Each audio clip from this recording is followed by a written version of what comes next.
In announcing broadcasts, I've heard a lot of great music, but I got one of my biggest musical thrills visiting the Camden plant of RCA Victor. In that plant, guarded day and night behind these huge steel doors, I found a treasure house of music, the originals of the finest records ever made by Victor, the music of the world's greatest artists of past and present. These are the master discs from which millions of great records have been pressed. I heard the voice of Caruso.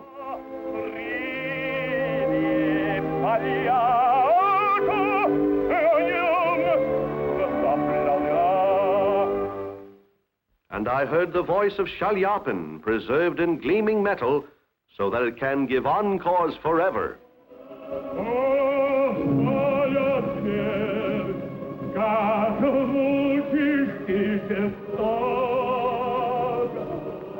I saw one of the master discs of Sousa, one of the greatest band leaders of all time.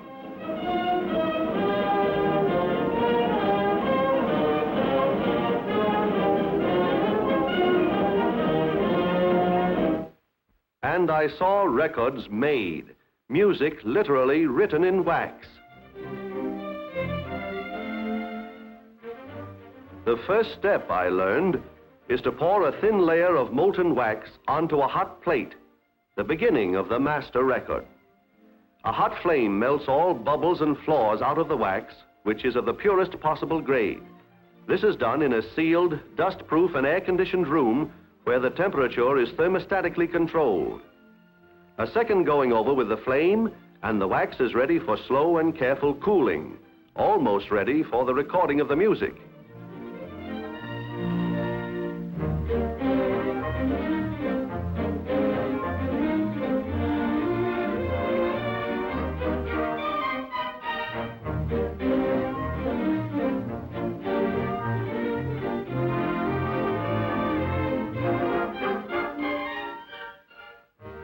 Meticulous examination ensures smooth perfection before the wax is passed through a special slot to the recording room.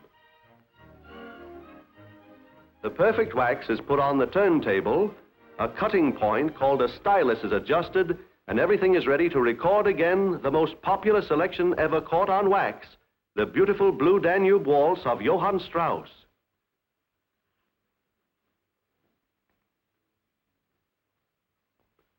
The sound engineer is ready. The musicians are set. And I see a record made.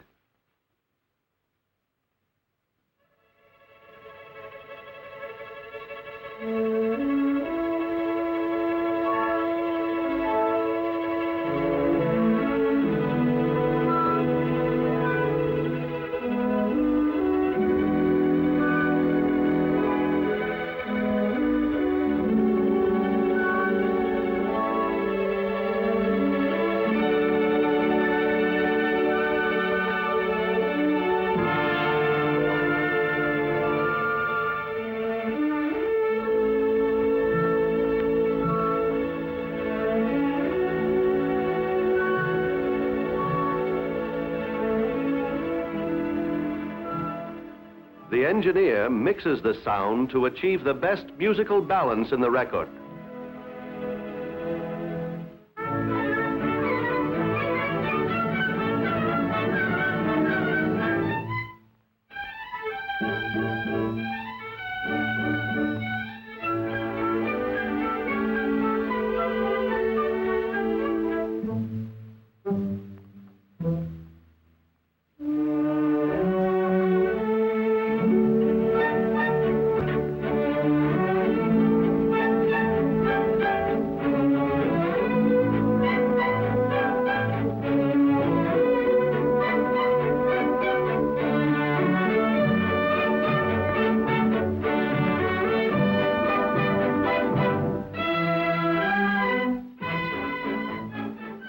The vibrations of sound brought from the microphones pass through this cutting head to the stylus. The stylus, in turn, cuts the vibrations in the soft wax, records the poetic tones forever.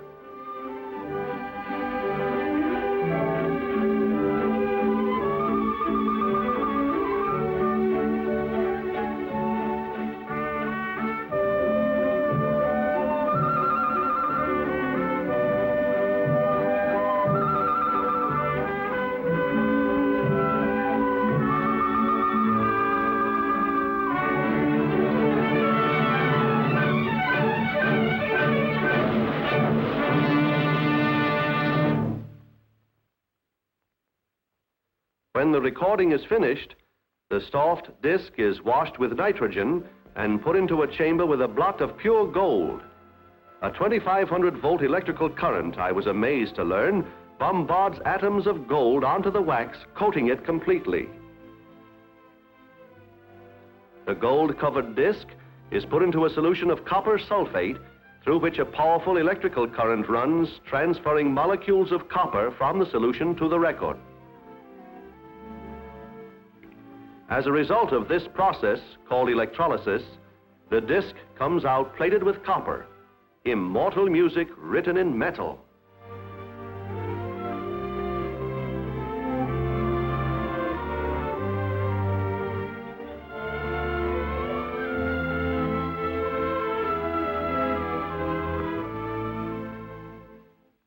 In a second bath, the copper coating is further built up. In these baths, electricity flows through the solution between two poles, one a block of copper and the other the disc itself. When the current passes from the copper into the solution, it carries with it charged molecules of metal called ions, which are drawn to the disc and penetrate its tiniest recesses, taking the exact shape of the grooves made by the original sound vibrations, ensuring perfect fidelity of tone in the final record.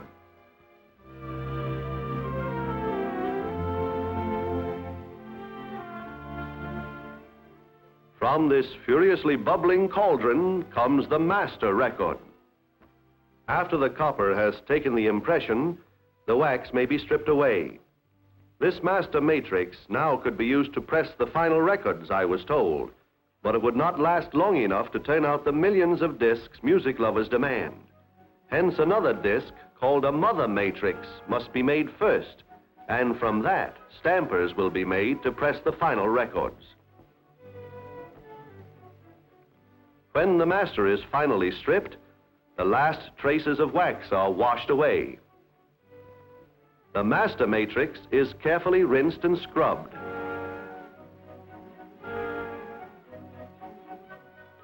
Then it's given another electrolytic bath, this time of nickel, which I learned gives it a still harder outer coating.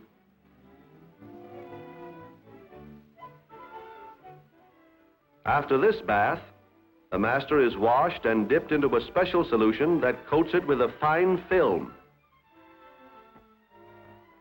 Now into another copper bath, and this time the mother matrix starts to build up on the face of the master, taking the shape of the same grooves, capturing again the sweet tones of the flowing music.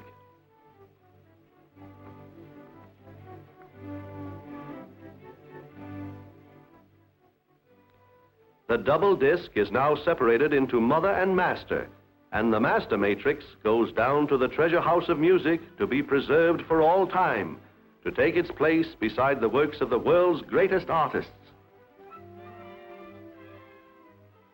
The mother matrix is thoroughly washed and cleaned and goes into a nickel bath to give it a more durable surface.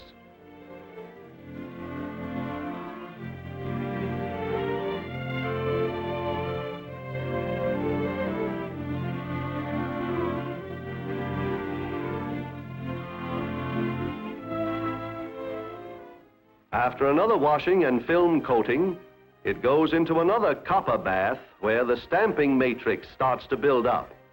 The double disc bubbles in its bath until the tiny electrified particles of copper grow into a hard, strong coating, and the plating is finished.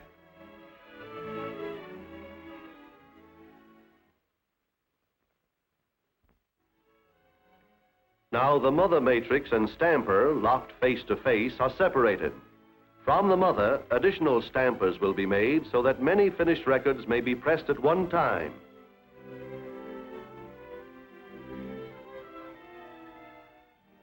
Before the stamper is ready to use, it receives a nickel plating and then another coat, this time of hard gleaming chromium, to give it resistance enough to last through many pressings. The matrix is washed once more, and now with other stampers, it will soon be ready to press the finished records. For still greater strength, the completed matrix is soldered to a rigid backing.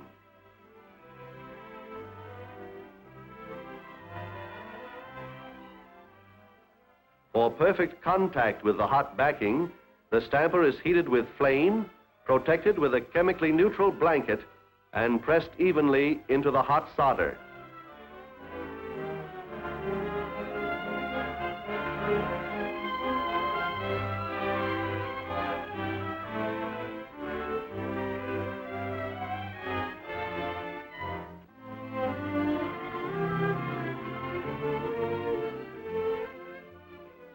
When the gleaming disc is removed from the press, it is ready for the next operation, the centering of the hole around which the finished record will revolve. This delicate mechanism centers the hole with meticulous precision and is checked by magnification. Looking through the magnifier, I saw the rotating grooves of the music itself caught on the record. Carefully, the technician centers the disc, and with the lens, he checks again. With the position of the hole accurately determined, he drills it with infinite accuracy on dead center. Now the stamper is given a last washing so no speck of dust can make even the tiniest mark that would create the smallest false sound. On this revolving cleaning machine, I saw the disc receive its final polishing.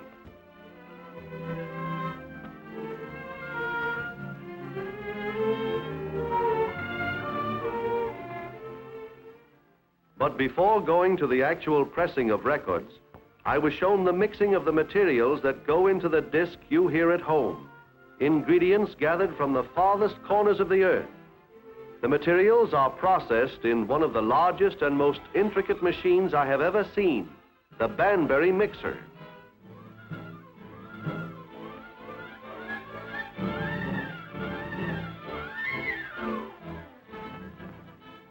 One ingredient is the finest shellac obtainable, which is brought from India. Another resin ingredient is from the East Indies and, like the shellac, is ground into fine powder before mixing.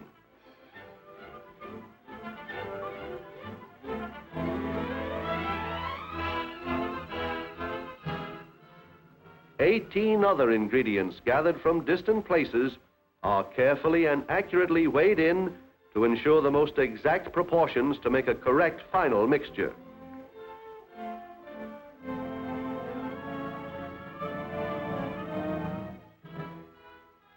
All ingredients are finely ground and put into the mixer to be carefully combined under heat with the powdered shellac, which is sucked into the machine through a vacuum pipe.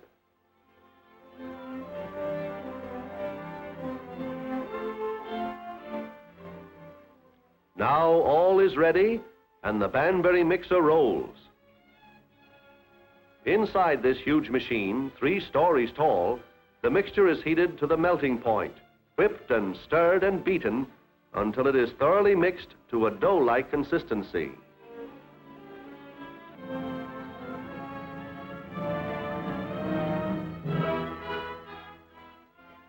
The hot mixture falls out on great rollers where it is kneaded and rolled into a long, flat sheet.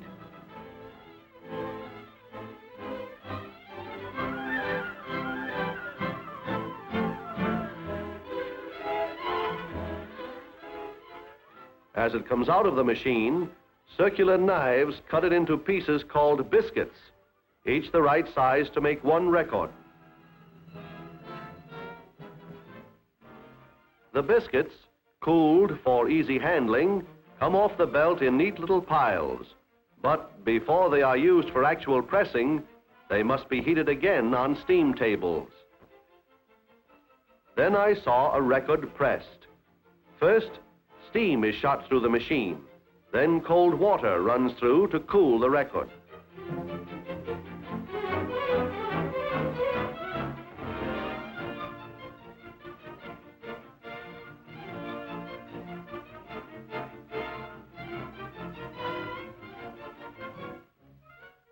Two different stampers are used in the machine at the same time to press the 2 sides of the record simultaneously.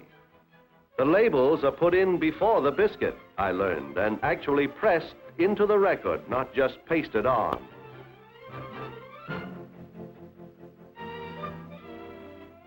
Many presses working at the same time turn out many records together to satisfy the music-hungry thousands. The edge of the record is carefully polished. After this is finished, comes a listening test, when the record is actually played for expert ears.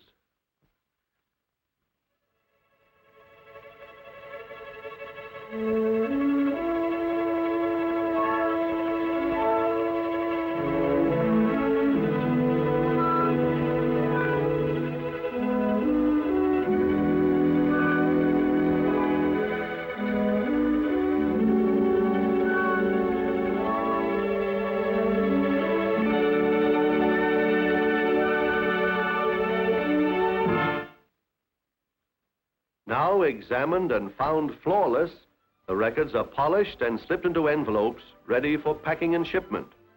They are counted, boxed, and carried by conveyor belt to the shipping room.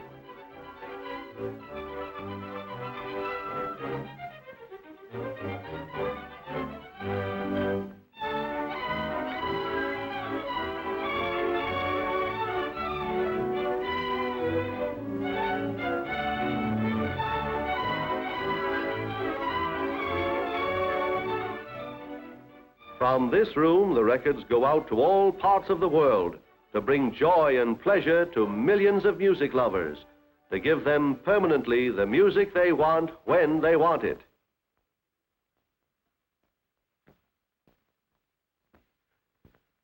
Now the genius of artist and engineer, the work of many hands, have brought the record to its destination.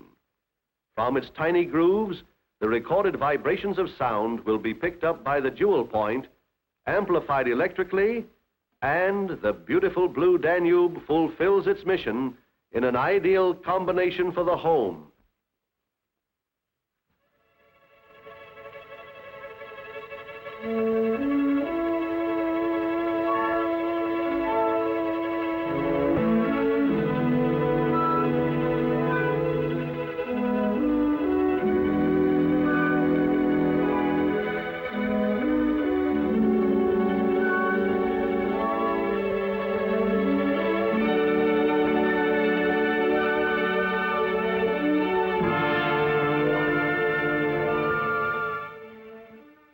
No matter what it is you want to hear at your command performance, it is recorded for you by the world's greatest artists.